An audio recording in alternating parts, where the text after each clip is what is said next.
महाभारत काल में कुरु वंश की उत्पत्ति कैसे हुई थी, आइए जानते हैं एक पौराणिक कथा।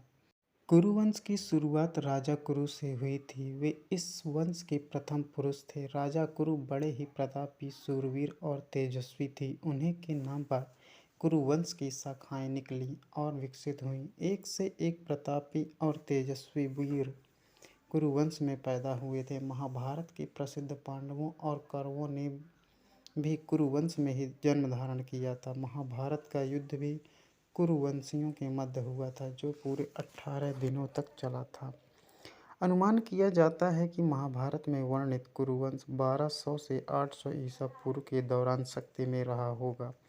पौराणिक मान्यता को देखें तो पता लगता है कि पांडव अर्जुन के पोते अभिमन्यु के पुत्र परीक्षित और महापद्नंद का काल 382 ईसा पूर्व ठहरता है। कथा। कुरु कौन थे, उनका जन्म किसके द्वारा और कैसे हुआ था?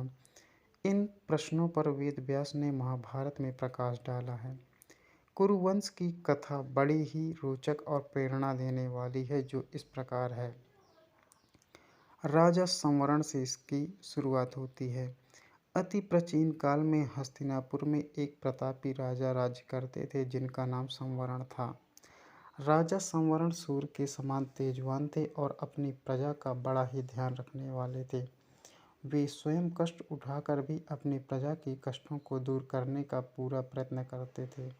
संवरण सूर्यदेव के अनन्य भक्त थे। वह प्रतिदिन बड़ी ही श्रद्धा के साथ सूर्यदेव की उपासना किया करते थे। जब तक सूर्यदेव की उपासना नहीं कर लेते थे, जल का एक घूंट भी कंठ के नीचे नहीं उतारते थे। तप्ती से भेंट। एक दिन संवरण एक पर्वत पर शिकार खेलने के लिए गए। जब वह हाथ में धनुष बाण लेकर पर्वत के ऊपर आखेट के लिए भ्रमण कर रहे थे, तब उन्हें एक अति सुंदर युवती दिखाई पड़ी। वह युवती सुंदरता के सांचे में ढली हुई थी। ऐसा जान पड़ता था कि उसके प्रत्येक अंग को विधाता ने बड़ी ही रुचि के साथ संवार कर बनाया हो। संवरण ने आज तक ऐसी सुंदर युवती नहीं देखी थी। संवरण मन को मोह लेने वाली उस युवती पर आसक्त हो गए। सब कुछ भूलकर उन्होंने स्वयं को उस पर न्यौछावर कर दिया। वह उस युवती के पास जाकर त्रसित नेत्रों से उसकी ओर देखते हुए बोले, तवंगी, तुम कौन हो? तुम देवी हो, गंधर्व हो या किन्नरी हो? तुम्हें देखकर मेरा चित्त चंचल हो उठा है। तुम मेरे साथ गंधर्व विवाह करके सुखोपभोग करो। किंतु उस युवती ने संवरण की बातों का कुछ भी उत्तर नहीं दिया। वह कुछ क्षणों तक संवरण की ओर देखती रही, फिर अदृश्य हो गई। युवती के अदृश्य हो जाने पर संवरण अत्यधिक व्याकुल हो गए। वह धनुष बाण फेंक कर उन्मत्तों की भांति विलाप करने लगे। सुंदरी, तुम कहाँ चली गई? जिस प्रकार सूर्य के बिना कमल मुरझा जाता है और जिस प्रकार जल के बिना पौधा सूख जाता है, और उसी प्रकार तुम्हारे बिना मैं जीवित नहीं रह सकता। तुम्हारे सौंदर्य ने मेरे मन को चुरा लिया है। तुम प्रकट होकर मुझे बताओ कि तुम कौन हो और मैं तुम्हें किस प्रकार पा सकता हूँ। तप्ती का कथन। संवरण की ऐसी अवस्था और व्याकुलता से वह युवती पुनः प्रकट हुई। वह संवरण की ओर देखती हुई बोली, राजन, मैं स्वयं आप पर मुग्ध हूँ, किंतु मैं अपने पिता की आज्ञा के वश में हूँ। मैं सूर्यदेव की छोटी पुत्री हूँ। मेरा नाम तप्ती है। जब तक मेरे पिता आज्ञा नहीं देंगे, मैं आपके साथ विवाह नहीं कर सकती। यदि आपको मुझे पाना है तो मेरे पिता को प्रसन्न कीजिए। वह युवती अपने कथन को समाप्त करते हुए पुनः अदृश्य हो गई। संवरण पुनः उन्मत्तों की भांति विलाप करने लगे। वह आकुलित होकर पृथ्वी पर गिर गए और तप्ती तप्ती की पुकार से पर्वत को ध्वनित करने लगे। संवरण तप्ती को पुकारते पुकारते धरती पर गिरकर बेहोश हो गए। जब उनकी चेतना वापस आई तो पुनः उन्हें तप्ती स्मरण हो आई। उन्हें तप्ती का वह कथन भी स्मरण हुआ कि यदि तुम मुझे पाना चाहते हो तो मेरे पिता सूर्यदेव को प्रसन्न कीजिए। उनकी आज्ञा के बिना मैं आपसे विवाह नहीं कर सकती। सूर्यदेव द्वारा संवरण की परीक्षा। संवरण की रगों में विद्युत की तरंग सी दौड़ उठी। वह मन ही मन सोचते रहे कि तप्ती को पाने के लिए सूर्यदेव की आराधना करेंगे। उन्हें प्रसन्न करने में सब कुछ भूल जाएंगे। संवरण सूर्यदेव की आराधना करने लगे। धीरे धीरे सालों बीत गए। संवरण तप करते रहे। अंत में सूर्यदेव के मन में संवरण की परीक्षा लेने का विचार उत्पन्न हुआ। रात्रि का समय था। चारों ओर सन्नाटा छाया हुआ था। संवरण नेत्र बंद किए हुए ध्यान की मुद्रा में विराजमान थे। सहसा उनके कानों में किसी की आवाज़ आई, संवरण तू यहाँ तप में संलग्न है, तेरी राजधानी अग्नि में जल रही है।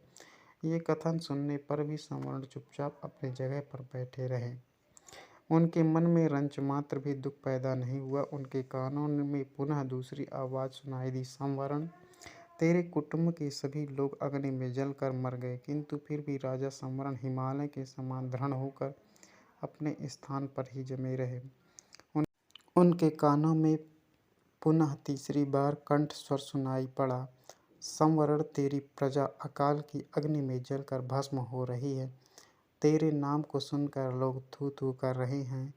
इस पर भी संवरण दृढ़तापूर्वक तप में लगे रहे। उनकी दृढ़ता पर सूर्यदेव प्रसन्न हो उठे और उन्होंने प्रकट होकर कहा, संवरण मैं तुम्हारे दृढ़ता पर मुग्ध हूँ, बोलो तुम्हें क्या चाहिए।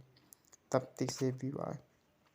संवरण सूर्यदेव को प्रणाम करते हुए बोले, देव मुझे आपकी पुत्री तप्ती को छोड़कर और कुछ नहीं चाहिए। कृपा करके मुझे तप्ती को देकर मेरे जीवन को कृतार्थ कीजिए भगवान।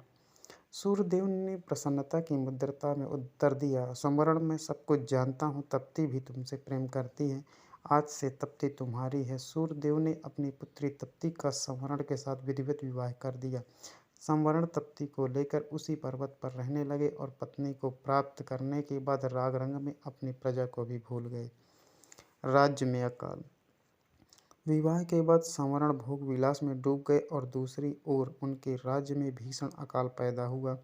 धरती सूख गई, कुएं, तालाब और पेड़ पौधे भी सूख गए। प्रजा भूखों मरने लगी। लोग राज्य को छोड़कर दूसरे देशों में जाने लगे।